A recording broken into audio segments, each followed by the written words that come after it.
Hello there, everybody. How are you today? It is the I Am a Survivor show. And it's your girl, Mary. I'm coming at you. Just want to holler and say thanks to everybody who's watching the show. I'm getting a lot of good advice, good opinions, a lot of feedback, and I really appreciate it. And I'm just going to ask you all just to please keep watching. It's educational, it's informative, and even if you're not a survivor, I bet you know somebody that is.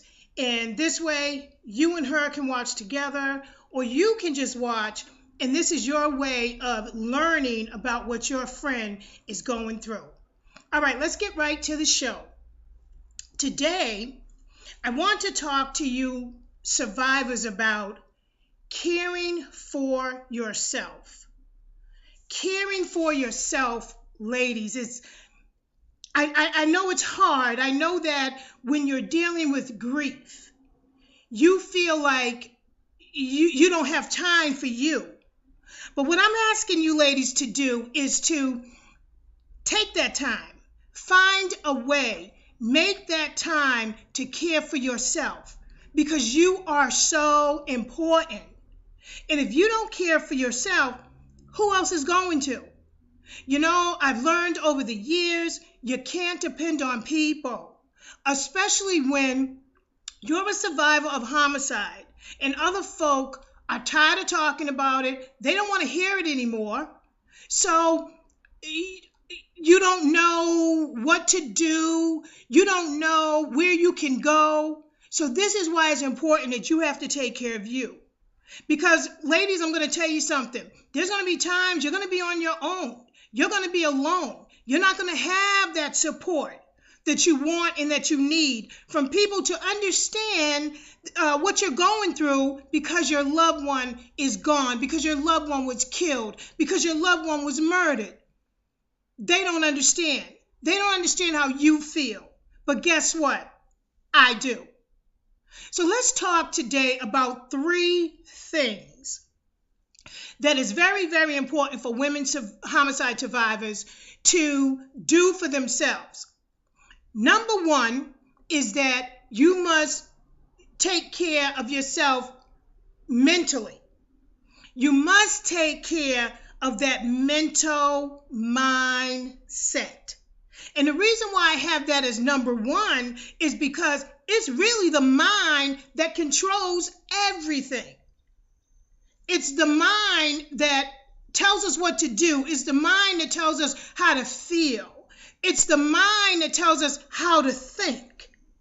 So if you can't take care of that mental part of you, ladies, it will be drama. So what I'm saying to you is this.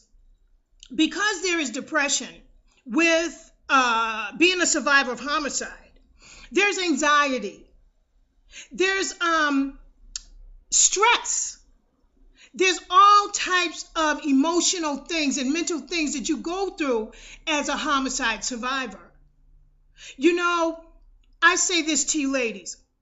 Statistics show that Black women, we do not only Black women, Black folk, we do not believe in going to a therapist. We don't believe in going to see someone to talk to. Listen, it doesn't mean that you're crazy. To me, you know what that means? That you got some sense, you know you're in trouble, and you need some help. That's what it means. There's nothing wrong with finding somebody you can talk to.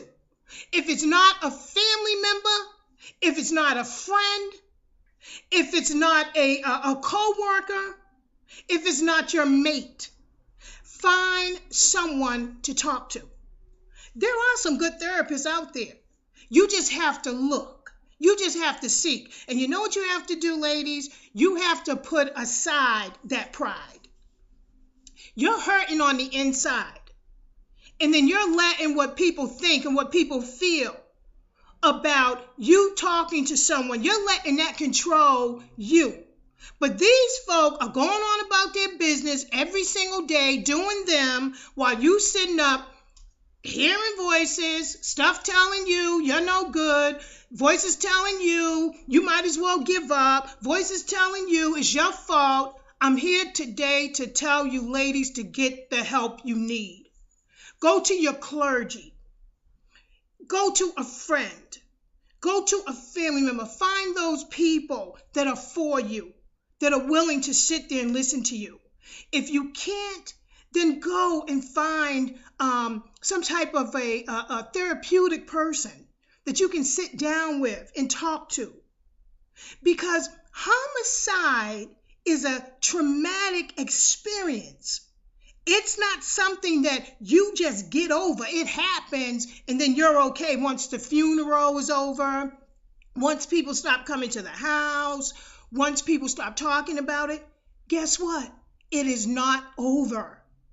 We still have to deal with those other issues. This is why it is so important to be mentally healthy. Listen, break those statistics. Don't listen to those statistics. Go and get help.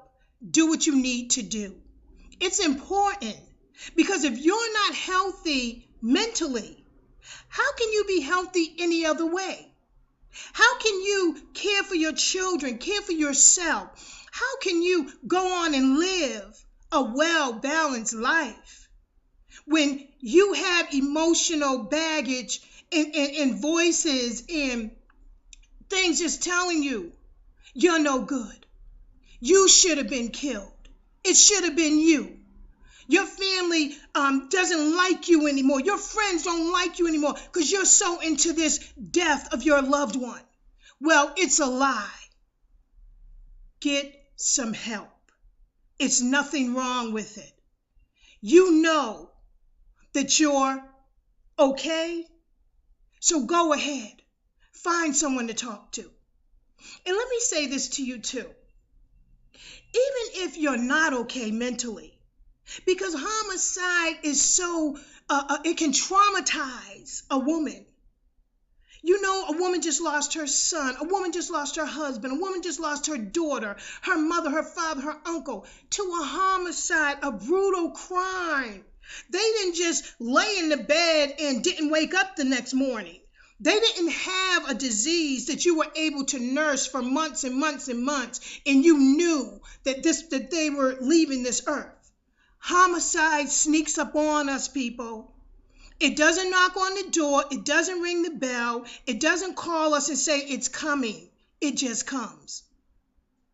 So couldn't you imagine why women survivors of homicide have emotional issues? The other thing I want to talk about, I told you there was 3 things. The other one is you need to take care of your physical being. Ladies, listen to me. After a traumatic experience of going through a homicide of a loved one, it also works on your self-esteem. You stop taking care of your body. You stop doing those little things that you used to do because you are so overwhelmed and filled with the fact that your loved one not only is gone, but they were murdered. They were just taken from you. So a lot of times survivors will go into somewhat of a shell, if you call it, and they'll forget about their physical self. You know, a lot of women, she won't dress up anymore because she's feeling so bad about herself physically. She won't put on makeup anymore for the same reason. Even hygiene situations. Well, she will lie in the bed 2 and 3 days without even taking a shower. People, is real, it's true. And if you're a survivor out there, I told you this show is honest, it's raw, it's informative, and you know what I'm saying is the truth. You must take care of that physical woman. Now, the traumatic impact of homicide does cause a lot of physical illnesses. Because of the stress of it, because of the anxiety of it, because of the turmoil of it, the thinking of it, it can cause other things to be wrong with your body. It can cause high blood pressure. It can. It can cause migraine headaches. It can cause you to put on excessive weight, and it can cause you to lose excessive weight. Oh, yes, it can. Because your body also is connected with your mind. And if that mind isn't telling that body good stuff, then that body is going to do the negativity that the mind is saying. I can remember back in my homicide journey, when it first happened, it was either eat too much or eat nothing. You can get dehydrated.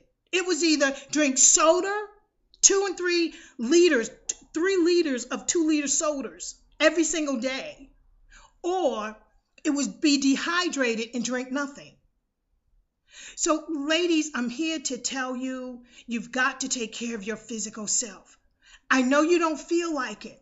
I know you feel like being in the dumps. I know you feel like, for what? What is it worth? I don't have the energy.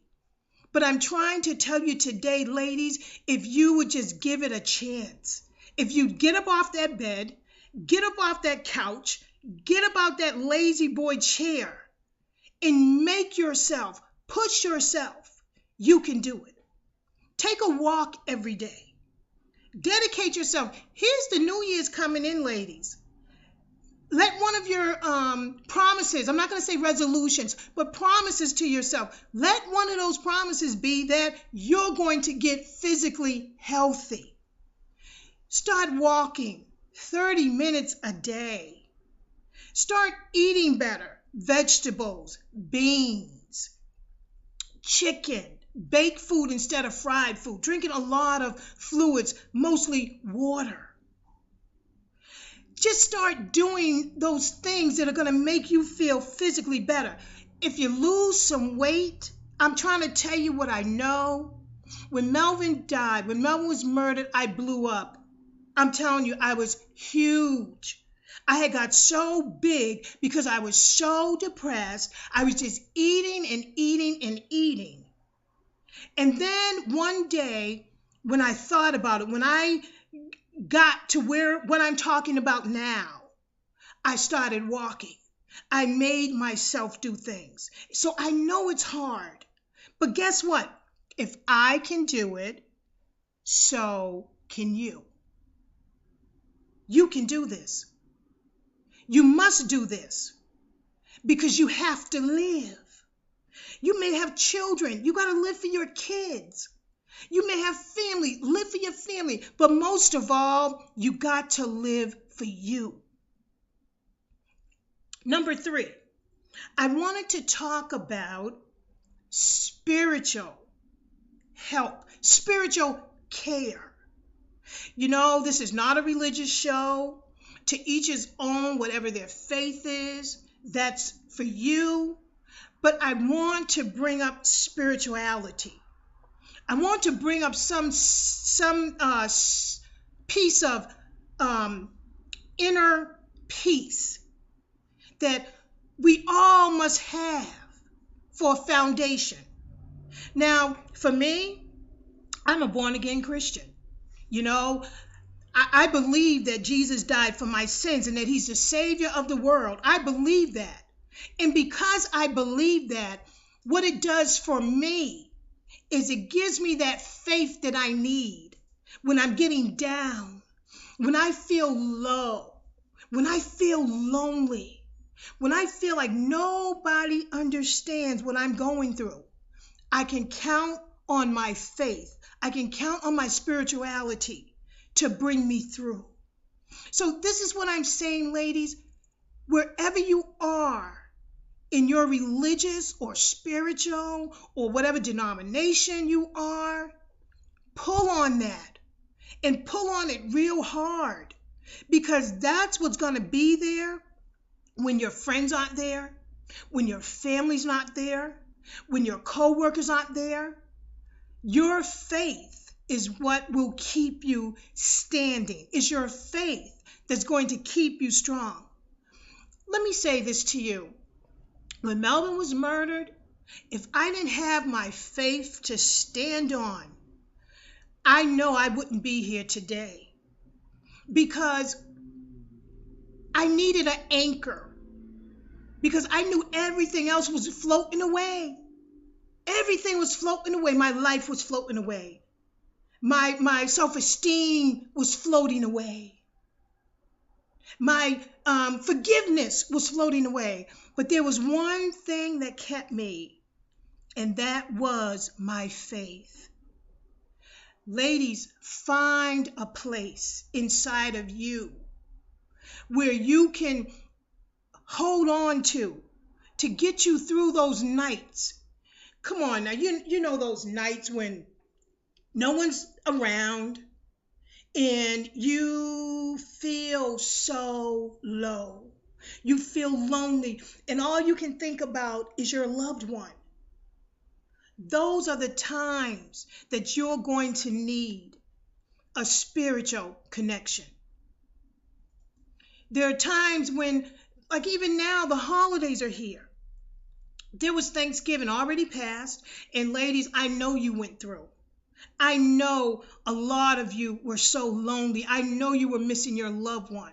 It wasn't about the turkey. It wasn't about them collard greens and that stuffing and that potato salad and sweet potato pie. It wasn't about that for you and for me. It was about our loved one, the one that has gone on and whose life was taken by somebody that didn't have the right to do that. And now here we are embarking on Christmas. Everybody's happy. Everyone's shopping. People are rejoicing. Families are coming together. And a lot of survivors, even if they're in the midst of a room with a whole bunch of people, they feel alone. I know where you are. I know how you feel. You know what I decided this Christmas for me? This is for me. I decided that I am going to focus on what Christmas is really about. And it is about the birth of the baby Jesus.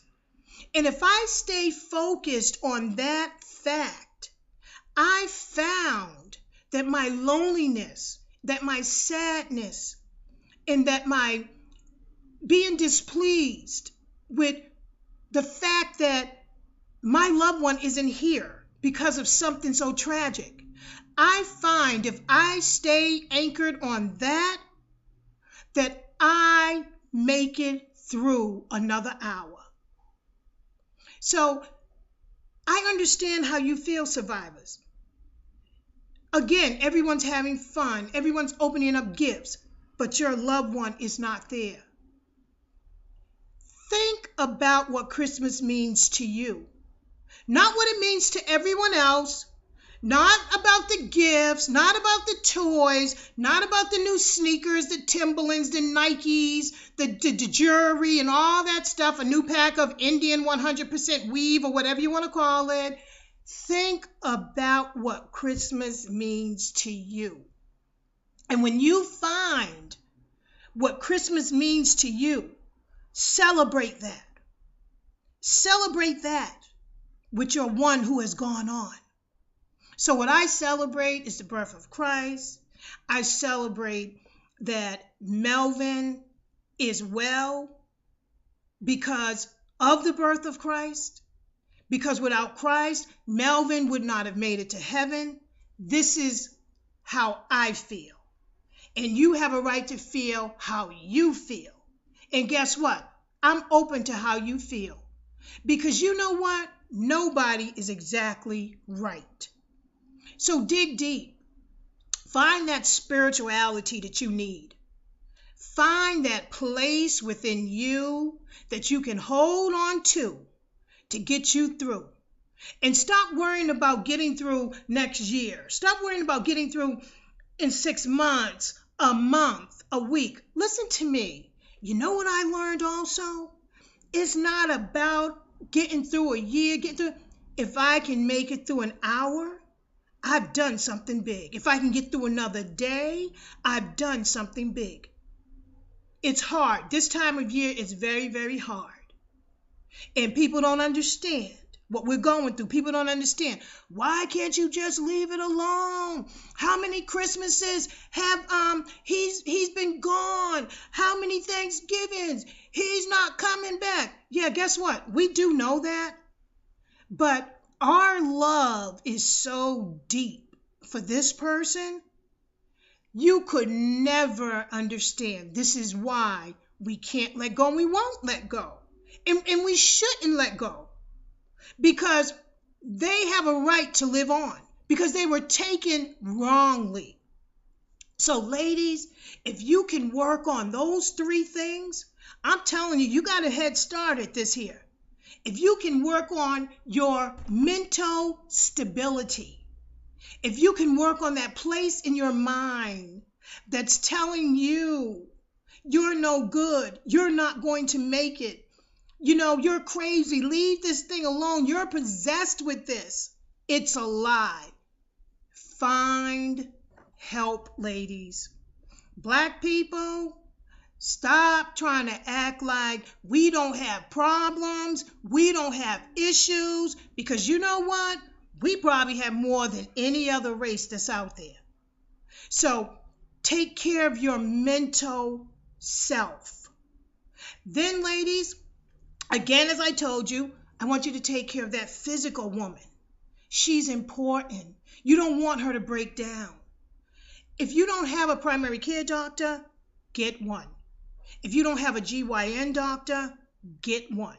If you don't have a dentist, get one. If you don't have an optometrist, get one. Take care of your body. Because if that body breaks down, what are you going to do for those children? Who's going to take care of you? You can't depend on others. You got to do this for you. Also, ladies, lastly, I'm bringing up again that spiritual you. Go in that place. Find it. Dig for it. It's there. And when you find it, don't you let nobody tell you that you're wrong. No, don't you allow that. These are the 3 things that are going to get you through to the next part of your journey. If you can work on these 3 things, ladies, I'm telling you, you're going to make it through this survival journey. Know that you're not alone. Know that thousands of women all over the world are going through what you're going through.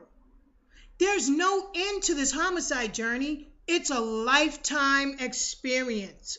So what we have to do is find a way, not to allow it to control us, but find a way to live with it, but not allow it to control us. And when you take care of these 3 things, your mental, your physical, and your spiritual self, take care of those 3. And I'm telling you, you're going to make it. You're going to do this thing. You're going to get over this. You're going to get up out that bed. Oh, yes, you are. You're going to get up off that couch. You know why? Because you're going to find out that you're worth it. You're going to find out that it wasn't your fault. You're going to find out that there is joy at the end.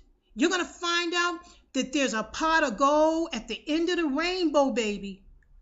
You're somebody. You can make it. Look in my eyes. Look at me. You can make it. If I made it, you can make it. And then, believe me, there's nothing special about me. Ooh, nothing special. So, women, survivors, I love you and I pray for you. And you know what? I think about you every single day because I'm with you. And I will never act or lie or be dishonest and act like I'm not going through, because I do. Though it's been 16 years, it seems like 16 days, sometimes 16 minutes, 16 seconds. But we can do this. So let's pull together. Now, keep watching the show, Melvin's Mission, supporting women, survivors of homicide. I Am a Survivor show, and our number is 857-600-1623. Please go to our website, www.melvinsmission.weebly.com.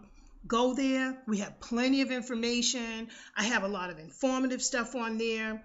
So go and check everything out. And just quickly, I wanted to let you know that all the toys came in, the coats came in for the children who have been impacted by homicide. And we have 4 families, and we're excited. And we have all the toys and all the stuff, and we're going to start separating everything and getting it out there to those kids so they'll have it for Christmas Day. And I just want to say thank you to all the donors. You know who you are. I can't call your names right now, but you will be on the website. We're going to put your name up there just to, so people can just see how wonderful people are. We thank you for everything you've done for these children in the name of Melvin, for the Melvin B. Franklin Very Merry Christmas Foundation, 2012. And we will see you next Christmas. But for now, ladies, it's your girl, Mary, hollering at all you survivors. Hang in there. Get through Christmas. You can do it. And I will talk to you soon. I love you. Hold on and hold out. And you know what I always say when I end this show? I am a survivor.